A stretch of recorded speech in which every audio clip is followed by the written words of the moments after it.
everyone, to the Broad Spectrum Studios Hypercast number 4. Hello. Hello. Aloha. I think we're allowed to still call it the Hypercast, because the funny thing is, I think that we were the first people to call our podcast that. You know, we go with the Hyper theme, our Hyperdubs, Hypercast, all based off the Hypercube. So when we originally uploaded the first Hypercast, it was the only Hypercast I saw, around YouTube at least.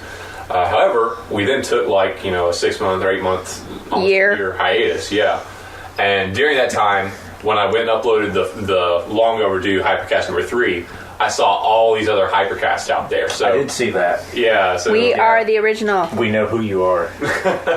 We know where you sleep. Neil will find you. I like how you guys are all like antagonistic, like, oh, we're gonna come find you, and I'm over here like, I kind of like to have the Hypercast name, if that's okay, if it's not too much trouble. Oh no, if you like it, no, you keep it. We'll never sell something else. Nuh-uh. We had it first. Who do we have in the studio tonight? This is Jack Renard, Digital Design Dimension. Neil Lee Griffin, Music and Sound. Josh Moeller, Property Engineering. Amber Moyer, Actress Extraordinaire. Hey, hers rhymes. All right, I'm coming back. Let's see. Yeah. Okay, I can't come up with anything. She just rhymes your same last name, man. I can't be extraordinaire too. But you are extraordinaire. Okay. TMI. Yeah. Seriously? So, fun episode we got lined up for you guys tonight. We actually do have a guest star this week, unlike last time. So, Who is it? Who? Brianna Westergard, an artist. Hey, I know her. Hey, isn't she working on your album cover? I don't know. We'll have to ask her. Because it's realistic. So, Brianna Westergard is an artist that we've been working with recently, and she's going to come in and give us a... Oh, you guys have worked with her. How is that? I don't know, because you Have you won't heard give me your from her? songs. Like, there's no communication going on in Broad Spectrum. Left hand doesn't know what the right hand's doing. Hey, We've got a new album coming out. how We you guys haven't been heard the past year? Haven't seen you. it's not too far from the truth. I know. I've been taking acting classes with Tara Simon Studios. Ooh. She's based out of Atlanta. Plug in Tara Simon. Yeah. Oh, yeah. That, Tara, you can send the check to... P.O. Box, Broad Spectrum Studios.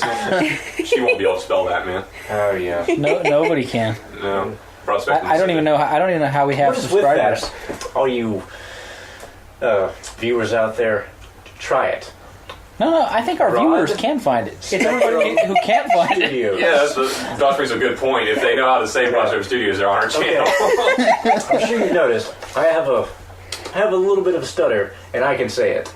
So you have no excuse out there in internet land. It's funny you call attention to that, because I always edit it out every episode so they don't know you stutter. Really? Yeah. This is the first they've heard of it. Wow. So, I didn't know you did that every time. yeah, man, that's why it takes me 6 months. That's just wrong. Yeah. You're gonna go crawl in my hole now. But no, seriously, guys, we have a good show for you. We got a guest interview with Brianna Westergard, who's an artist. She's going to give you a perspective on what it's like to be an artist, which is a field that we don't really cover so much in these podcasts. We're going to give you an update on our latest projects, including Flintlock, which we are reviving, Gunner Creek Court, which we just launched. Hey, Gunner. That is exciting. It's nothing like starting new projects. Great. And yet another album from Neil Lee Griffin, Open Your Eyes. We will then go to answering some mailbag questions for the first time ever. We're going to actually give you some feedback on some of the comments you left us. I really appreciate all the comments. Yeah, I think we're going to start doing that. We're going to kind of start sifting back through some of our comments and bringing them up here on the show so you guys can interact with us a little bit more. If you guys have any questions, feel free to post them post them in our comment section on the Hypercast. We do actually read them, yes. We love reading them. Mm-hmm. At least they do. Well, we do. We love you, fans. Well, Now nobody you're ever saying. says anything about me, so... There's all kinds of questions that Amber's going to get now. And then Yeah, what size bra do you wear? 36C. Don't answer them now. We want people to write the question. We have to save something for next time. Oh, That's a okay. good point. I think that one of the reasons that this podcast really hasn't taken off so much yet is this a podcast, not a video cast, so they can't see how cute Amber looks. Aww, so by describing thanks. herself, she's like, oh, hey, I'm 36C, give a little kind of 1/900 description of her on the podcast, it should boost our ratings. We can just take a little picture of her shirtless and post it as our little our video thumbnail. Thumbnail, yeah. You guys all wish. Well, me and Neil wish. Josh gets to get hold of that. So I'm going to leave you to that. Neil's like, I'm going to shave Athy, and I'm going to... Oh! Athy is Neil Lee Griffin's feline familiar. No cat jokes. It's a sensitive subject. So we're going to go to the mailbag where we answer your comments, and then we're actually going to add a new section of the show where we give you some advice, because I've had a lot of questions about what the show is supposed to be about. Mostly from us. What is this about? Jack, why are we here? What are we doing here? Why are you ruining our Saturday night? Right? In the simplest terms, the Hypercast is entertainment for entertainers. We want to obviously give you lots of fun things to laugh about and entertain you, but we also want to give you some kind of enrichment, some kind of advice, and help really give you an end to the entertainment world. Jack, don't answer the question now. We want people to listen to the end. I know, exactly. Advice happens at the end. Yes, advice comes in. So since, once again, it's been a couple months since we recorded the last podcast, which hopefully will be our last hiatus for a while, let's go around and see if anything's new with you guys. What's going on in your lives? Well, Jack, what's new with you? Nothing new, actually. As I said in the last podcast, I did move down to Georgia to attend the University of Georgia's Mass Media Arts program. How's the devil? University of Georgia, you can send your checks to. Yeah. So we're just plugging away in the show. Yeah, I started the Mass Media Arts program at UGA, and doing well down there. Actually, things are going well. So good to hear. I think I finally readjusted to school life. It's been a while, so there are some growing pains, but I think I've got everything pretty much set up now, and I can get back into a regular publishing schedule. Excellent. Excited to hear that. Sounds good. For me, Neil Lee Griffin, I am about to release my second album. This is after the Diary, Scarlet Crow, which is available on Amazon right now. Amazon, you can send your checks to. Let's see how many endorsements we put into one podcast. All right. So I've got another record coming out in the spring, which is right around the corner, and it's a little more soft, ethereal based. It's about clarity in life. I've been really figuring out what I want to do just as a human being, and the music on this album I think really reflects that. And I mentioned earlier, in an earlier Hypercast rather, that I was going to do Tango Wild as my next record. And Tango Wild is still going to happen. It's going to be in October. And Open Your Eyes, it's sort of going to be at the beginning of the year, and Tango Wild is going to close out the year. So 2 albums in 1 year. I'm really excited about that. Yeah, this is a new milestone for you, right? I think it's the most albums you released in a year. It is. It will be available on Amazon.com as well in the spring. Also, I'm in touch with the National Stuttering Association. I'm going to meet with a division of them this week, and I would like to join the association if I can, and hopefully be able to be some sort of spokesman. Oh, that'd be awesome. Through my music, and reach people to be like, if you stutter and you're just down and like, I can't do anything, I'm here to say that you can. And I really want to help those who have the same issue that I have with my speech, and that it is tough, but you can work through it, whether it be through therapy or other means. So I'm really excited to get involved with them. That's awesome. And we've also had a couple last around the studio about Neil going to meet with the National Stuttering Association or the NSA. So Yes, the NSA. lots of spy jokes there. Oh, yes. Moeller crew, what are you guys doing? Well, Broad Spectrum asked me to do this Hypercast. That's kind of new for me because we normally just don't do it. no, it's been a little while since we've been here. I don't remember the last time we were talking exactly everything we talked about. You mentioned that you went to welding school and you graduated and you got robbed. Yep, but not from the school. I know. I mean, No, I am currently I'm currently working now in a field that I like working with. That doesn't mean he has money. I set myself on fire almost every week and burn myself with hot metal, but Man, that sounds fun. it is such a blast, you know. Oh, a blast. Yes. Well, they joke. But no, it's good. I'm finally, you know, after many years of plugging away at a meager existence, I'm actually doing something I enjoy doing. What? I was laughing because apparently I'm like, you know, part of his meager existence, and I would have thought I had more significance than that. Oh, I see. Oh, okay, fine. The sympathy card. Yeah, of course. For the last 6 years, I've been doing something I really like doing, but Thank you. but now I'm actually working in a field I enjoy. There we go. Okay, I'm happy now. All right, honey, how about you? Jerry Springer, you can send your checks to. Yeah, we missed the NSA. They can send their checks too. Yeah. Yeah. And as far as school goes, I have also been taking classes from Terra Simon Studios, based out of Atlanta, Georgia. Send your checks to. Oh, yes. Please do. Yeah. We're tired of sending our checks. No, I'm actually coached by Tara herself, Sarah and Simon, please don't unsubscribe from us. at the moment I don't think she's subscribed, so I know, right? We already lost her.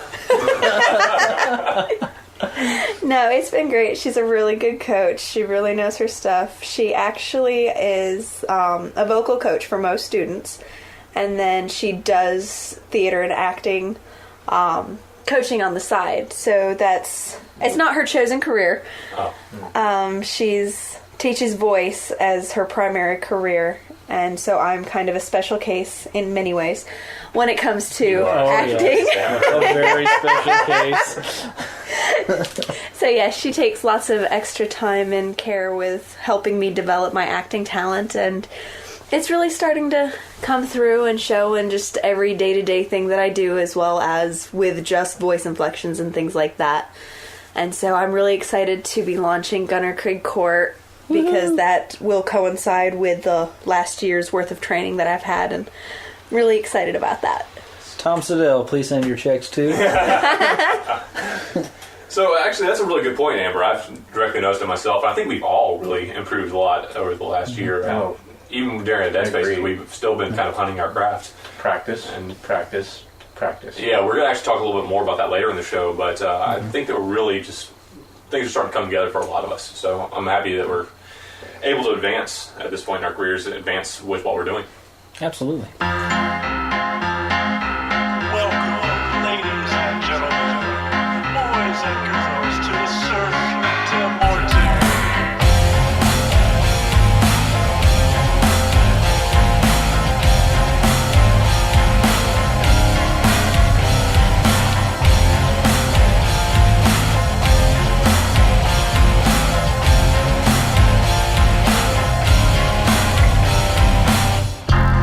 Here we are now, lost in the void, where you and I have been destroyed, and our sights we realize with happiness as our disguise. From the three reasons that the shadows sing on the walls of life, painted with sadness. Oh, when they fall down into madness, look in my eyes and feel the crimson rain.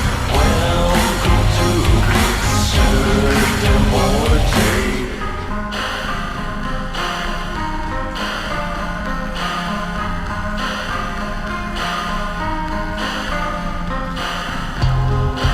As we draw close to the end, imagination, our only friend, we devour fire for the game, so everyone won't know the pain. Three reasons that the shadows see on the walls of life, painted with sadness. Oh, when they fall down into madness, look in my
Okay. So here we go, guys. We have a great guest star this evening. We have Brianna Westergard in studio, in spirit. We're actually doing a Skype chat with her. She is an artist that we've been working with, collaborating for a couple of different projects, and she's got a beautiful style, very talented individual. And so I will let her speak for herself. Welcome, Brianna Westergard. Hello. Hi. Thank you for picking me to be on your podcast. Thanks for tolerating us. So tell us a little bit about what you do, because you actually have a couple of different skill sets here. So what all do you do? Illustration, coloring, design? I do a variety of things. Right now, I'm really focused on doing graphic design and mostly working with art and computers. But I also really like traditional media, like I like drawing and painting quite a lot. I'd say my favorite thing to do probably is illustration. To me, it's really fun. When I say graphic design, a lot of what I'm doing is like logos, brochures, business cards, more corporate things. And illustration is more of drawing. And you can do illustration in a variety of different media, but the particular aspect of illustration that I really enjoy is character design. Like I love doing that. And it gives me an opportunity, I think, to be creative in a very different way than it is when I'm trying to design a brochure for a company or doing stationery, trying to create a corporate identity, that kind of thing. Okay, do you kind of gravitate towards some artistic styles? Like, do you look for manga or... Manga is what got me started and really interested in drawing, because it was something that I was like, hey, this is simple enough that I feel like I can actually copy it. But I love all different kinds of illustrations. I really love comic book art lately, has been one of my favorite things.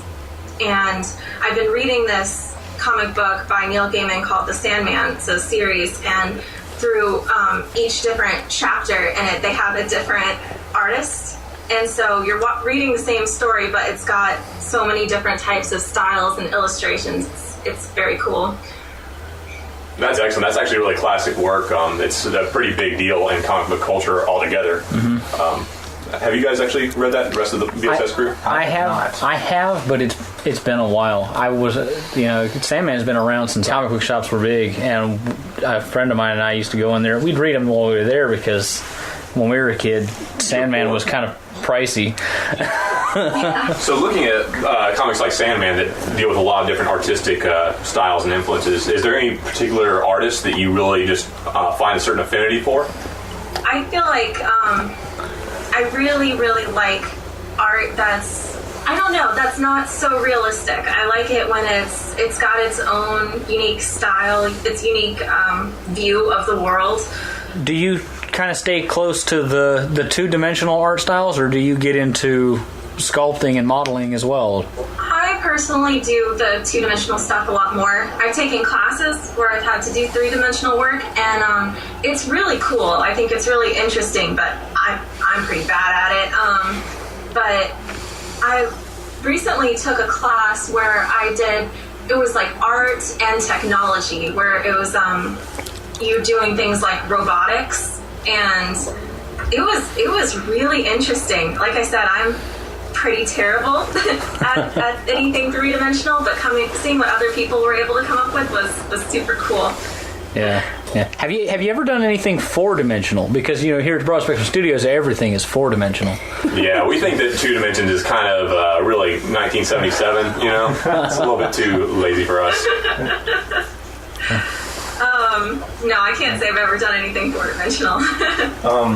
What do you think are the 3 most influential programs for a new artist or designer to learn, and why?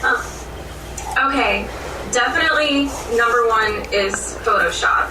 This lets you not only edit pictures that you're taking, but you can do so much in there, and you can draw, like, if you YouTube any kind of Photoshop art, like, people will make entire paintings just in Photoshop. But Photoshop deals with pixel manipulation. So the second one that you probably should definitely learn is Illustrator, because Illustrator is great because it works with vectors, which means that it can be scaled up and down. It doesn't work in pixels, it's working in like a series of points.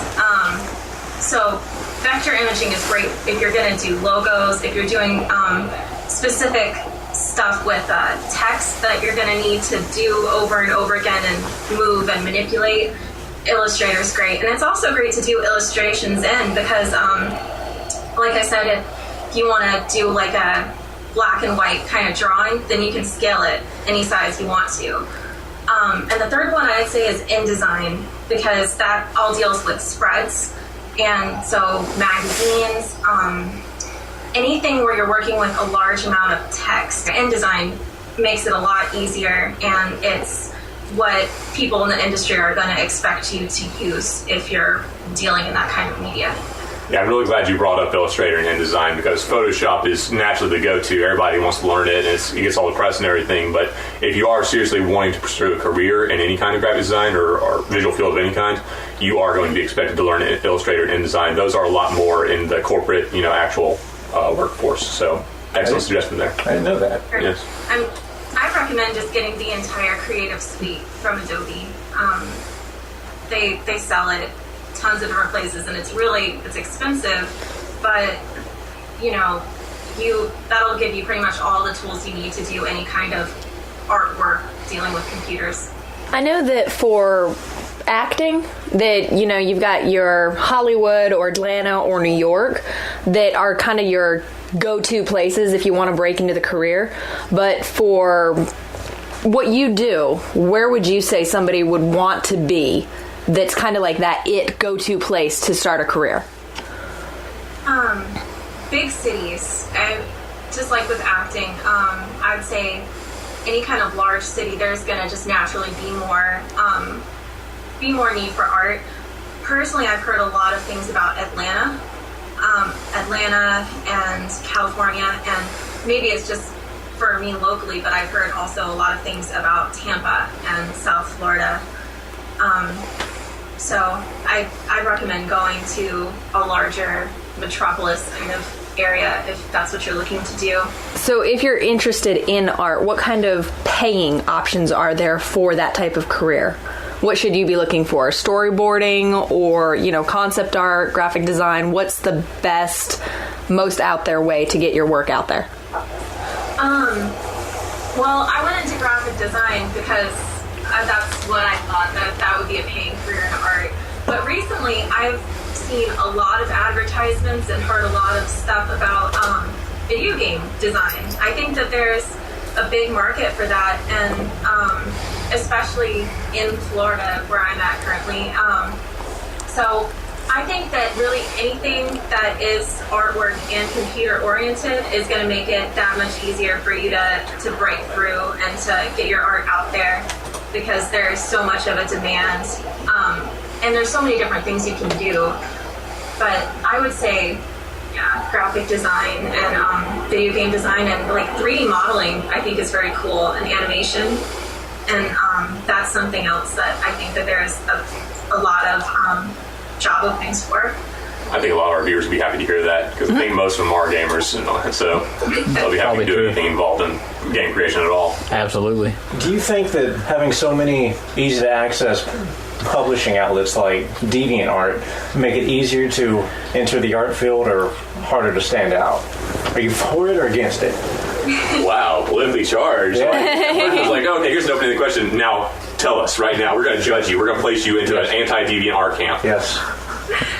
I'm pro DeviantArt. I think that art communities are great. It gives people a chance to give critiques, get their work viewed by a ton of different people, and get feedback from those people. And not only that, but I think it's a great way to just watch yourself grow as an artist, to have your work organized. And I mean, you can go on YouTube now and you can see how to do pretty much anything web design. You can teach yourself, but at the same time, it's a growing industry, and I think it is difficult to stand out, especially with how competitive that it's getting. Like you really, just being able to do basic things on the computer isn't good enough anymore. Like you have to have a style and a personality, and you really have to market yourself. I think there's a lot of pros to it if you're really looking to grow as an artist. As far as making it more difficult to stand out, I think if that's your only way of putting yourself out there, if you're only using it on those kinds of sites to try to find work, I don't necessarily think that's going to work. But I think that those are really great tools for artists, personally. So is there anything that you're working on currently that you're okay to talk about? I don't know if there's anything in government contracts or whatever you can't, divulge to us, but is there anything you're working on right now you want people to know about? I didn't tell you guys at first, but she does moonlight for the CIA, so some of her workload is... Yeah, hush, hush. I am doing work for Neil in here. Yes. And work on his album cover. That's right. And I'm also doing work for my portfolio for my last class. And in that portfolio, one thing that I'm very excited about is I'm trying to do a campaign for safe dating.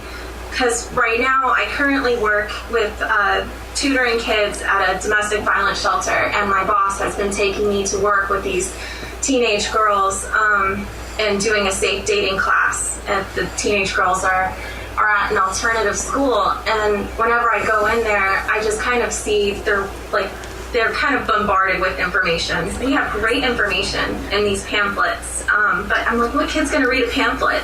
So I've been working on trying to make a series of posters that are going to get girls informations about what are signs of an unhealthy relationship, what dating abuse is. Because, I feel like many teenage girls, they don't know. They don't know that something's unhealthy, or maybe they choose not to think about it very much. And so after my class is over, I plan to take these posters that I'm making and donate them to the school, and that's something that I'm pretty excited about. That's really cool. You should be very proud of that. That is. It kind of is actually kind of close to home for me too, because my youngest sister has just been through relationship after relationship with not so great guys, and currently she's in one now. And nobody can talk her out of anything, and this guy is not good for her. But that's a really difficult position to be in, and that's what I'm thinking is you can hear this information over and over and over again, but unless you decide for yourself that you're going to remove yourself from the situation or decide for yourself that it's wrong, it's not really going to make that much of a difference. So I was thinking that maybe something where they're getting the information from like an outside point of view would be good. That's a great idea. And how prominently does Edward Cullen feature in these posters? Because I feel like that's the perfect example of an unhealthy relationship. Right? Can we not go there? Oh, I forgot. We may have some Twilight fans in the studio. I'm not going to, name names, Neil. Ever. I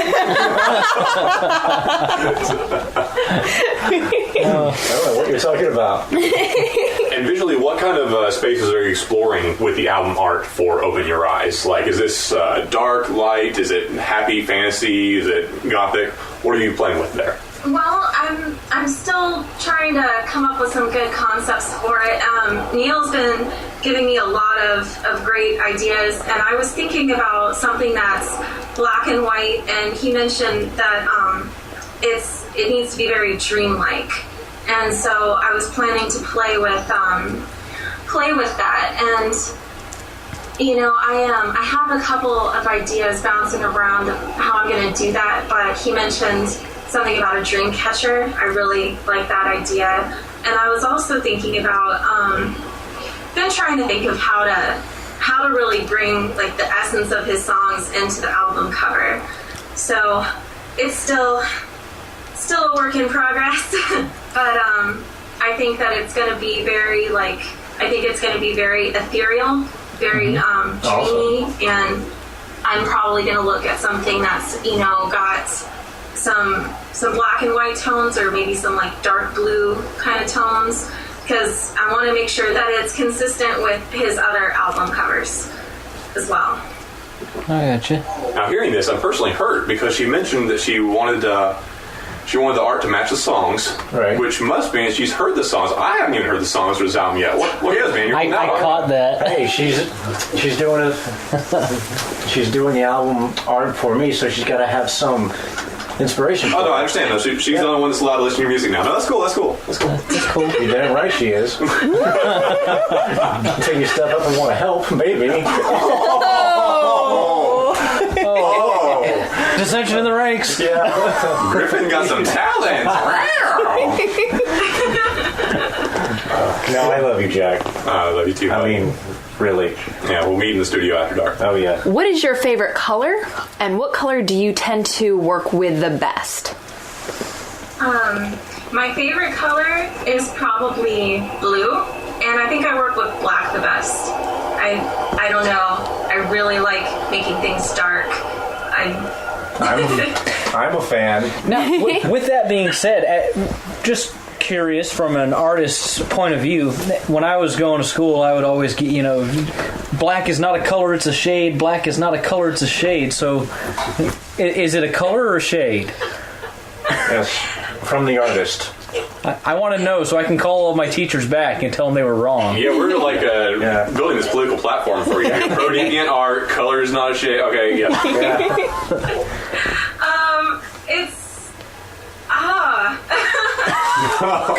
What have you done? You broke our artist, man. We still need her. No pressure. Just a little bit. I guess I would. Black probably is a shade, but I still refer to it as a color. Fair enough. So. Well, you're the artist. When you work it, it can be whatever you want it to be. Right? Yeah. It's an orange. It's whatever I say. Yeah. Plus 25 Jack Cool points to Amber for asking such a question. Like, she really goes where the tough issues are. Because asking an artist to pick a favorite color is like asking Angelina Jolie to pick a favorite starving African child. You know? I want one of those too. No. You Angie fans out You're there. not allowed to diss on one of my favorite actresses. That's Too bad we just did. Yeah, too late. I know you said you like you like illustration. What's your favorite medium? Do you like pencils or charcoal or markers or paint? food. Crayons. Well, I really like working with my tablet in Photoshop on the computer. Aside from that, I like just graphite. But it's been so long since I've drawn anything without my tablet. I was doing a drawing the other day and I made a stroke I didn't like, and my first thought was Control-Z, and I'm like, oh, right. If you had one thing you could tell all of these aspiring artists out there, one piece of advice, what would it be? The best advice that I can give you is just to always keep trying to improve yourself. Somebody said that artwork is never finished, only abandoned. And I think that it's so easy to get discouraged, especially in an industry like this where it's very difficult to stand out. And just, if you really believe in yourself and you constantly work, you're going to get better and better and better. Leonardo da Vinci. Art is never finished, it's abandoned. Oh, okay. Thank you. Yeah, George Lucas said something very similar, that great movies are never finished, they're only abandoned. Which is why I looked up who He would said say something artwork. like that. Yeah. Let it They rest, just come, George. yeah. Drop it. So I had to Google it, or otherwise I would have given the credit to the wrong person. Yeah, it definitely wasn't George Lucas I heard this from, but that sounds like something he would say. Wait, you heard it from Da Vinci himself? That is crazy. Do Wow. you know him? He's like a huge mentor of mine, and I would love to meet him. So next week on our Hypercast, we're going to interview Da Vinci himself. Oh, well, we're at it. Can we get Hitler too? I really have some questions I want to ask him. Edit that out. I think this is a perfect time to mention this great story from Broad Spectrum History. You guys find out something new about the company every time. Oh boy. You guys know that our logo is a tesseract. It's a 4-dimensional analog to a square or a cube. And when we originally started up the company, we were very proud of this logo that I, Jack Renard, designed. And so proud were we that we decided to wear armbands, okay? So That's right. I still have mine. I still have mine. excellent. So we got a bunch of black cloths, and you know that our signature color is orange, so we were supposed to print out our logo in orange and affix it to the cloths. So we all divvied up our responsibilities, and I let Neil do the honors of picking the fabric, right? And he comes back and says, hey guys, guess what I found? This sweet looking fabric. And it did look very sweet, but the problem was it wasn't orange, it was in fact red. So we now have a red tesseract on a black armband. Nice. Now, scholars in history know that the swastika was a black swastika on a red armband. Totally different, completely the opposite. However, that did not stop when we went out in public.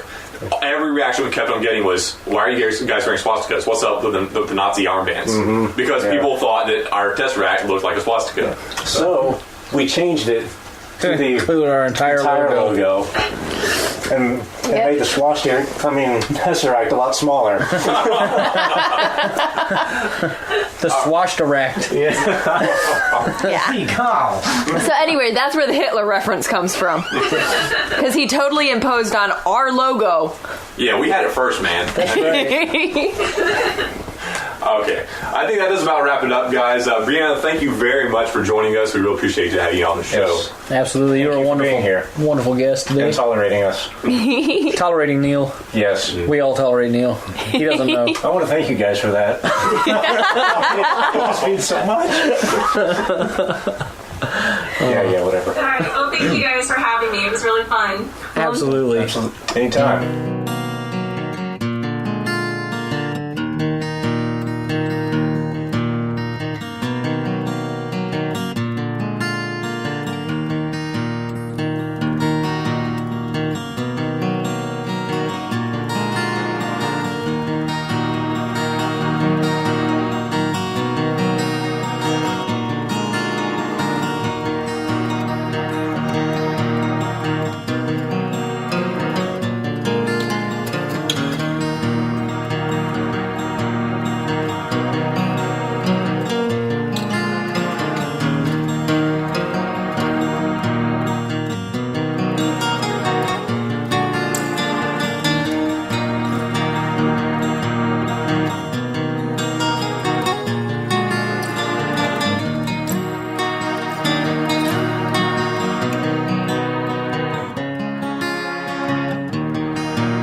So, new feature for the show this week, which is going to be a recurring feature. Let's give some advice. This is kind of where we give you a little inside look at how to get into the entertainment industry, little tips and tricks, explain some technical jargon, and hopefully give you some better insight to help jumpstart your careers. Our first advice is that you should always be publishing something. It's very easy as a content producer, no matter where you're at. Whether you're an animator, or a voice actor, or a composer, or an actress, or a set designer, to want to wait and hold your ideas. Because it's easy to come up with these great ideas, you can imagine these awesome things. There's no way that at this stage in your life, you can really do justice to your ideas. So you decide that you want to wait and hold on to them until you're finally able to give them the full recognition they deserve. And if you do that, it's all too easy to get stuck in this trap where you're always holding those ideas back and you never actually publish them. It's really important not to do shitty work. You know, you want to put work out there that you're proud that you've done, and you want to put everything you have into every project that you have, but you want to always be in a certain project. You never want to be, oh, well, I'm thinking about writing the script for a movie. Oh, I'm thinking about putting together a film. I'm thinking about doing this. You want to be doing something. Because you will always get better at something by doing more of it. And if you publish a music video right now, it may not be as good as a music video you publish in 6 months, but you'll learn from that, you'll grow from that, and you can go on to make another one 6 months from now still that's going to top what you've already done. So the key in my experience is not to get bogged down by your expectations of what you could do, but do your best that you can right now, and every time you make a new production, see how you can improve on the last one. I think that kind of hits real close to home, right here in the studio. Like, for example, I know a lot of our fans out here don't really know, they don't get first-hand experience working with Neil, but Neil has published multiple albums, even though he's not really fond of a lot of them, and now that he's learned a lot more and he's just all around better in his field, he's going back to some of these albums and reworking them again. This wasn't done, let's redo this. It's the George Lucas of our studios. And finding an outlet to actually publish for the mass, to have it available for anyone, to put it out there and not just here it is. You have to have it out there and you have to promote it, whether it's flyers or just emails. You have to believe in what you do. Well said. Because if you don't, nobody else how are you going will to expect anyone else to? Yeah, see, Neil takes Brianna's Da Vinci Code to heart there, or I do. Code to heart, Neil's has never abandoned it. He just comes back to it years later and redoes it again and again and again. So, but it's good. And every time it's a market improvement over the last. And this is even reflective of our overall production philosophy at Frostburn Studios that we've now adopted recently. When we started off, we had a very perfectionist kind of vibe to us. And that wasn't a bad thing. I mean, we produced great stuff. We were proud of what we produced. The problem was it would take us 6 months to get a production out. Right. So, if it takes you 3 months or 6 months or even a year before you get anything out, then you're not getting any kind of exposure, you're not building up, and most importantly, you're not getting feedback. Because that is the number one way to improve your craft, no matter what your field is feedback. Yep. Do the best you can do right now. See what people think about it. Take their advice into consideration and incorporate it in your next production. Network. Yes, networking. Absolutely. So now, modern broad spectrum, we moved away from the 6 months on a single project kind of working procedure to where we're getting at least something out every week. It might be a podcast, it might be a Flintlock, it might be Gun Craig, it might be something totally different.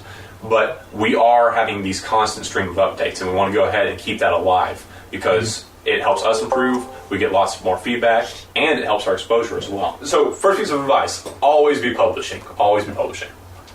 Next piece of advice, we're going to give you some technical explanation of what it's like to work on a movie set. Yes. Have you ever noticed when you're sitting in the credits for a movie? Because I know all of you guys sit through the credits of movies because you're good boys and girls. Yes, these people spent 2 years of their life working on this film, and you owe it to them to sit through the credits. And you just spent $20. Yes. Can't get every minute of it because there's almost always something at the end of them nowadays. Advice 2.5, always stay with credits. But you may notice some crazy credits that you don't really understand what that is, like a best boy or a gaffer. Right. And we're going to go ahead and give you a little bit more explanation of that, so you're a little bit more informed next time you go to the film. Good. So, what are we going to define for the audience tonight? Tonight we are going to define a grip and a key grip. Okay. What is that, Neil? A grip, or better yet, grips, are lighting and rigging techs for feature films. They rig the lights and all the rigging and whatnot to hold up the sets or the cameras or the lights or anything that's needs to be structurally sound to make the film happen as far as lights and camera goes. They also work as assistants to the camera and the camera operators, like if it's on a dolly or a ladder or something mechanical that has to move in a certain spot. They're the ones responsible for making that happen. Now, a key grip, he or she, is responsible for overseeing all the other grips. They go on scouts to the locations of the film to see what they're going to need as far as fixtures and other equipment to make the movie happen. And they'll almost always work right beside the director of photography to help him create his vision through the lens with all the other grips and all the lighting and rigging. So how would you say that in layman's terms, Josh? I would say I'm the key grip and you bitches are my grips. Fair enough. Well said. Jack, Key move grip. that lighting. They're the roadies of the filming industry. Absolutely. Their job Yes. is to make someone else look good. Absolutely. It's an unsung kind of hero kind of job, but it's actually a really important one. And this is one that I want to really underscore for anyone out there that is an independent filmmaker. You hear that, Neil? Score it. He said he... For anyone that is an independent filmmaker, it's whenever you're making a shoestring budget movie, it's always hard to justify expenses and crew because you're usually working very limited budget, you're working very limited time constraints. So you want the smallest crew that you can get. So you kind of want to cut any jobs you don't absolutely need. So that might be one you're thinking of cutting, is the key grip. I'm not going to say that for a small film you absolutely must have someone dedicated as a key grip or a grip in general, but these are jobs that absolutely must be covered. Now, they can be covered by someone else. You can have a collaborative team that's wearing a bunch of different hats, you know. Maybe your script writer is also serving as key grip for production if you're really small. But this is something that has to be done. Mechanically speaking, during the process of filming, it's very critical that the lighting, the cameras, that sets are all where they need to be. Mm-hmm. But also, scouting is such a huge, important part of filming. Yeah. We learned that a lot on a lot of our early shoots. Oh, yeah. Absolutely. There were several times where, for a music video for example, we would pick a location and we wouldn't adequately scout it out beforehand, and it just multiplied our setup time hugely.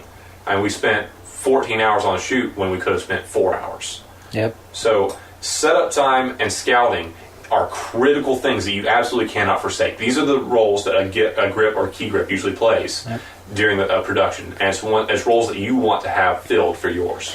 Also, keep in mind, you know, the grips and the key grips jobs to make sure all of the equipment is working properly.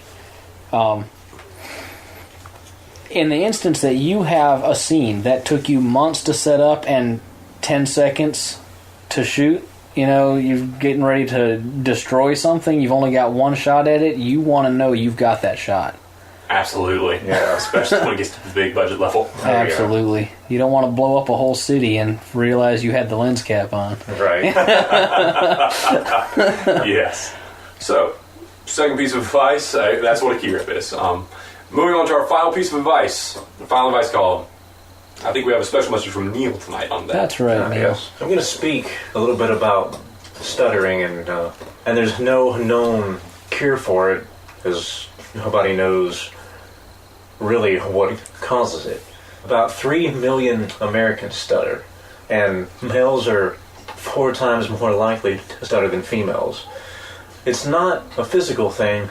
It's a disruption between the brain and the speech patterns. And you can take therapy, which I've done, and you know, sometimes it works and sometimes it doesn't. It's like anything in life. They also have a device. It's a little pricey, but I have seen it work wonders. It's called Speech Easy.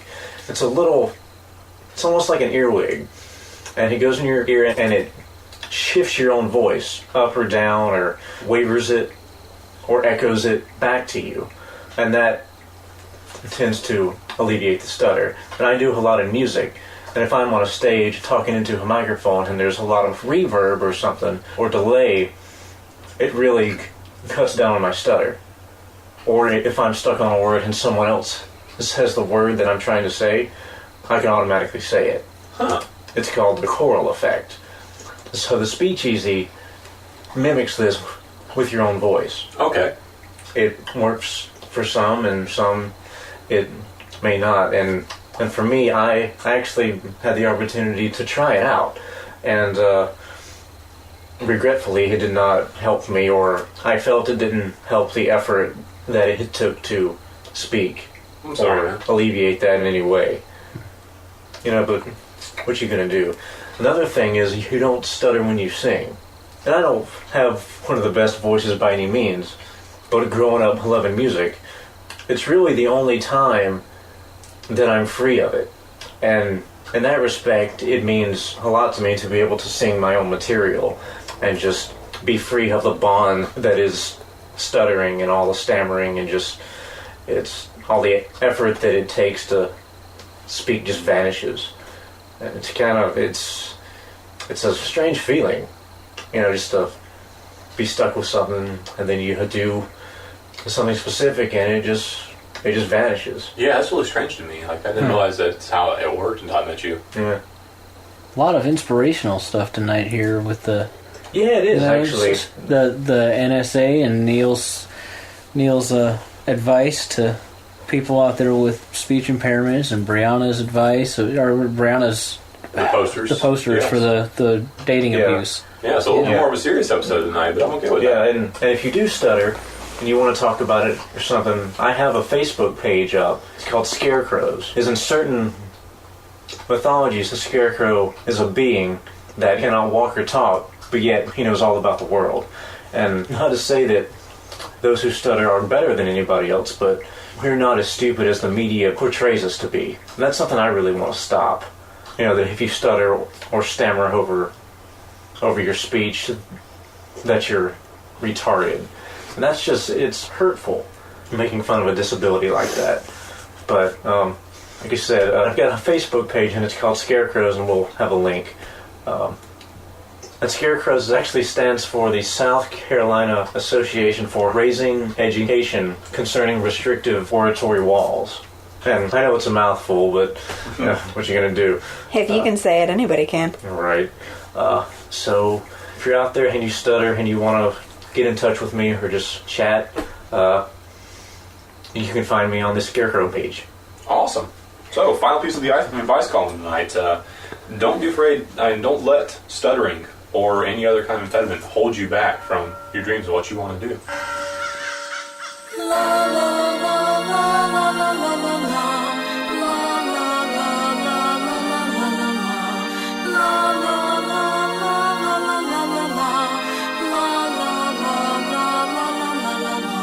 Softly stalking through the fields, is it a man? Could he be real? His glowing eyes will bring a fright when he comes for you tonight.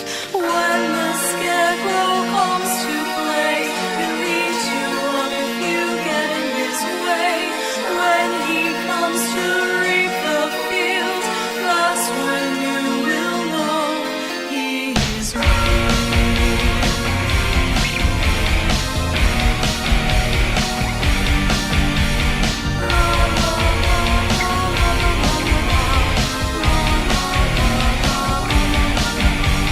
Quietly waiting in the fog, as soon as you see him, he'll be gone. When darkness comes, you'll start to see fear is true on Hallows Eve. When the Scarecrow comes to play, he'll eat you up if you get in his way. When he comes to reap the field, that's when you will know he is real.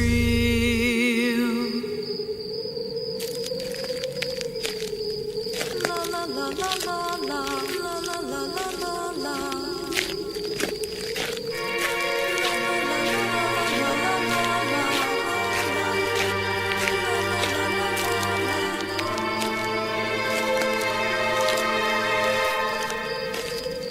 When the Scarecrow comes to play, he'll eat you up if you get in his way. When he comes to reap the field, that's when you will know he is real. So I really want to dedicate this episode to the fans, because we obviously had that big dark spot last year during 2012. We didn't do a whole lot. Yeah, and then Dead Space. We were waiting for the end of the world. Dead Space, one might say. And then we got Podcast 3 up, but then we didn't really do much after that as well. We kind of had another little slump.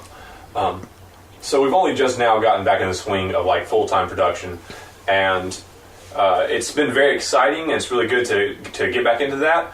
But what I wasn't expecting was such an awesome response from our fans. Oh yeah, Yeah, when absolutely. we uploaded the new, the latest Hypercast, episode 3, and when we uploaded Gunner Creek, which we just launched, we got such an awesome, supportive reaction from the fans that it was really kind of humbling. I didn't expect it, you know. They love us. They really, really love us. Right? Right? Who knew? I kind of pointed out the irony there that we, back in 2009 up to 2011, we tried so hard, you know, to really we tried so hard to push ourselves and promote ourselves, and it didn't feel like, you know, anybody was really listening. You know, it kind of felt like a tree falling in the woods. We liked what we did, but it didn't seem like it was getting much of a response. And now to come back to production work and see that people actually do follow us and do care about what we do, it's really awesome. Yeah, yeah. So you guys Thank are you, guys. amazing. Yeah. You guys Rock make us on, what fans. we are. And with that being said, you know, just in the entire entertainment industry, you know, I want to thank all of the fans in entertainment, because without the fans, what we do couldn't happen. You know, George Lucas, Michael Bay, without the fans, they can't bring you those movies. You know, your favorite music artists out there, they can't continue to publish stuff if they don't have guys like you. So, Yeah. so tribute to the fans. Rock on. Woo woo. Seeing the movies, buying the records, George Lucas, you can send your going to the checks shows. too. Yeah. Michael Bay. Yeah, those really big checks. We know you have it. So, but enough of all that sappy crap. We're going to get back to letting you know what's going on inside the studio. And we, as I just said, released Gunner Creek Court, so we just launched a new series. And we are reviving an old series, which is Flintlock's Guide to Azeroth. So we're going to let you know where we're going with that. Flintlock's Guide to Azeroth, we are moving into episode 2. We're actually filming that today, or recording the voiceovers for that today. And we're going to have a lot of fun with that. If you guys like the Metal Gear fan dubs, you'll be happy to see where Flintlock's going. Metal Gear 4 doesn't exist. It's not gonna They happen. stopped making games, so we can't continue making hyperdubs, unfortunately. Metal Gear 4 is out, dear. Yeah, it's been out. But And Metal Gear 5 was just announced. Yeah, it's the dub that doesn't It's exist. the artist that, yeah. So Flintlock episode 2 is coming out. It's a return back to comedy for us, so we're excited. Lots of kooky voices. Good range of voices, too. I know a lot of the Metal Gear dubs, a lot of it seemed like pretty much just me and Neil going back and forth having conversations with ourselves. But here we have... I liked Otacon. He was Neil- cute. Which was Neil me. was Otacon. Yeah. Yeah, I know, but Neil was cute as Otacon. I think most people agree with that, actually. Really? You know, you Yeah. probably get more response if you change your dating profile pic to Otacon. Really? Yeah, and just use that as your alter ego. Oh, there you go. But yeah, like I said, in Metal Gear, it seemed like there was a lot of work from me and Neil, but Josh and Amber didn't really have as big a role to play, I don't think. It revolved around two primary Male characters, characters. Yeah, two primary male characters. Whereas Flintlock, especially in the episodes we're about to start doing, actually has a band of adventurers that's going to let us all actually play at least one main character. Yeah. Even with Gunner Craig, even though it's centered mostly around Annie, Antimony and Kat, it has a very strong cast of male Support teachers characters. supporting, all of those supporting characters, and it's a really big Egglamore, cast. Renardine, Morte. Spoilers! Read the comic. People can read. It's not like it's in a vault. If you're listening to this podcast, you're forbidden from reading the comic until we dub it. Yeah. No, read the comic, because that way you know how much better we do.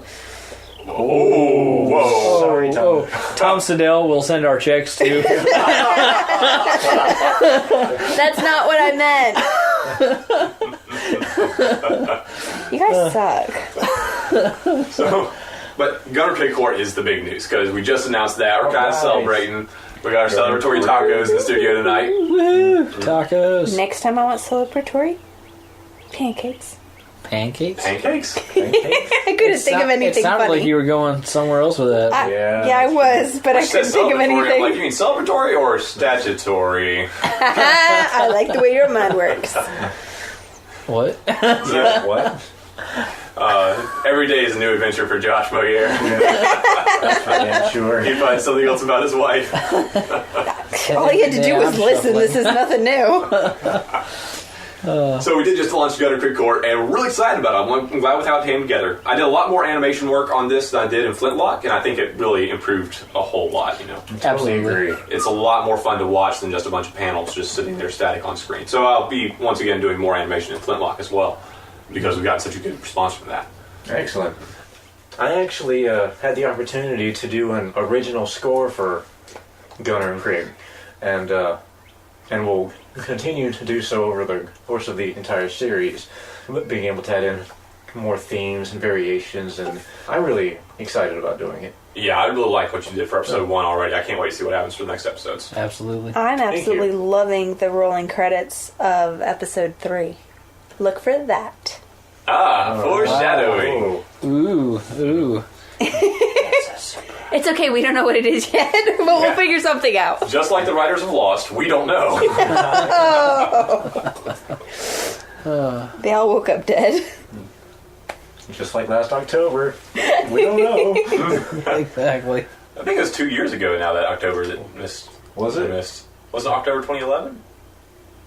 I think you're right. Yeah. Yeah, wow, that was a We don't long... ball that one. Wait a minute, Yeah. what about... Huh? Our final Metal Gear Hyperdub, we gave a little teaser at the end saying October 2011, and I'm not even sure I remember what we were supposed to do. Sir. Was it Cirque? Yeah. I think that's right, It it was was. Cirque, We're yeah. going to bleep Cirque out. Yeah, we are. And that's going to make it even more mysterious. Well, you know what I'm in the mood for, Jack? What's that? Mailbag! All right, go back. So I guess we need to actually open the mailbag. Let's see what we got here. We just got a mailbag. We just got a mailbag. We just got a mailbag. It's probably from all you. All right, so since Gunner Creek Court is what we released last, we're going to go ahead and look at the comments on that. See if we can see anything. What do we have here? Who wants to take a turn reading one of these? I will. Holy shit, holy shit, holy shit, holy shit! Dies. Oh, That Glad you liked it. That was a dramatic reading of the Yeah. comment from Bean Clear, who's also the first comment on Gunner Creek Court. Way to go. We are excited that you're excited, buddy. Yes, we are. Watch it again. So Keep watching it till we upload the next one, and then watch them both. H. Jernsprag says, "Oh yeah, oh yeah, chitlins. oh man, we got the Gunner Creek up in here. Oh, it's totally legit. Tell me, what's it like to eat when you're going down to the Gunner Creek Court cafeteria? Oh, there wasn't no second shadows in '69, man. I'm headed to shit. I know, but what's the chef serving up for you? Got some crab apples up in there? I know, but who are you? Who are you? Who are you? Who am I? Who are you? I'm a dude playing a dude disguised as a second shadow dude. Robert Downey Jr., you can send your checks too. No, he can send himself. Oh, poor Josh. Yeah. No. Josh would enjoy it too. Guess we can role play. No, What? I would not.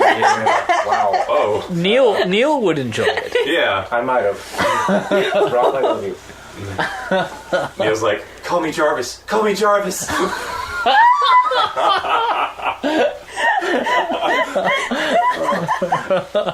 From an obsolete person, we have Gunner Creek Court. You know, when you voice her, Antimony doesn't seem as straight-headed as I thought, especially in regards to solving a problem by making a robot. I appreciate your sentiment here, obsolete person. I always like people to voice, dissenting viewpoints. But Yeah. I have to ask, what problem can't be solved by making a robot? Exactly. That's where my mind goes. It works for tuning a guitar. It works for tuning a human. T-Pain. Oh, That's true. That is Yeah. true. Yeah. Yeah. Wait a minute, I missed something, huh? T-Pain. Autotune. Yeah. Shawty. Shout out. Okay, my favorite comment. I love this guy's enthusiasm. It's great. Right. All right. Man of Loom 9000. Oh shit! Oh shit! Oh shit! Oh shit! Fucking Gunner Creek Court. Shit in my pants. Wow. Go right there. Jack, are you man of Aluminum 9000? Are you spilling stuff on my carpet again? I thought it was milk. Neil's referencing an old joke in the studio because one time I made the mistake of bringing a cup of milk in here. One time. Assuming And setting it on the floor. All right. On the floor. A cup. Okay. On the You know, floor. we have a carpeted floor here On the floor. in Broad Spectrum Studios. You guys floor. have never Studios. shown me where you've been certified by a doctor to have Parkinson's disease, okay? So I assumed that you had complete control over your bodies, and you wouldn't just be like, oh, there's coming up the floor, and trip all over it and spill it all over the carpet. Yet somehow it's my fault. Especially because it was my cup of milk that you guys conveniently forgot about. Yeah, well, I get then. blamed for it. Yeah. You know what, Sorry Jack, for the joke. We love you, Michael J. Fox. I really wish some of you fans could be here in the studio because I don't. Neil makes these faces that you'll never see. We need you to score your faces, Neil. You know what? Maybe we should do that. Maybe we should have like a contest with the biggest fans, the most comments, something like that, and they get the chance to come and be in the studio with us as a guest star. Yes. Shut up. We'll let you fly yourself all the way from... Yeah, if you want to pay for the ticket. Okay, fine. show up. They can Skype in. You know, Yeah, that's cool. biggest fan Yeah, if gets you- to Skype in. Number one fans, Yeah. guys. The first one to comment the title of my upcoming record in the spring. You guys say what the album title is in the comment. Yeah. I'm releasing a record in the spring that I talked about earlier, and if you can name it, we will have you on the show. Sounds good. I like it. Yeah. Sounds good. Let's have one more comment from the mailbag real quick before we move on. Revenger210, one of our staunchest fans, in response to the last Hypercast. I'm so looking forward to the new project you guys are doing, and an original score by Neil for it, and a female protagonist for the first time in a BSS project. Boy, oh boy, am I excited now. So, how long will it take to make it? I mean, what do you believe? When do you believe you'll be able to air it? Good question. We obviously did air the first episode, so that kind of answers that question, but I wanted to kind of give you more of an inside look into how we do things at Broad Spectrum. We don't do things at Broad Spectrum. We shoot from the hip. There you go. That is the way we don't do it. We don't record in an ensemble style. We record each line one by one for whoever the voice actor it might be. So if a voice actor is playing multiple characters, we'll sit them down in front of a mic and they may do one or two characters and take a break, and we'll get somebody else in front of the mic and continue like that. So the whole recording process takes a little bit longer than it would if we were all together ensembling it. But I also think we get to focus a little bit more on making sure each character is the best that it can be for the recordings. So as a result, usually our recording sessions take tentatively about 3 hours per episode. Yeah. But that doesn't include any of the post-editing work, which is where most of the extra time comes in. Oh, yeah. So what will happen is every 3 weeks we meet up together and we record our audio for the next couple episodes we have. And now we have 3 shows we're doing. We have the podcast, Gunner Craig, and Flintlock. So we'll record all of our dialogue every 3 weeks. Then I will take it back home and edit it. And depending on what show it is, whether it's a high animation show like Gunner Craig or a lower animation show like Flintlock, that could take anywhere from 6 to 12 hours. And if it is Gunner Craig, I then turn it over to Neil at least a week before the upload date. And he spends that week scoring it. So he does all the scoring, he does all the Foley, we get the final mix put together. So the total production time for every show works out to about 3 weeks total. It's just broken up across several days, several task lists. Well said. Absolutely.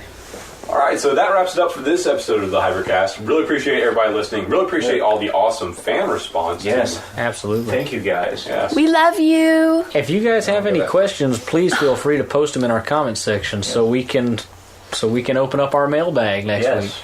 All the links we talked about earlier will be below in the description. All right. So check those out. All right, guys. Thank you all for tuning in. We will see you on the next Hypercast. Absolutely. Thank you, guys. You guys are awesome. Thank you.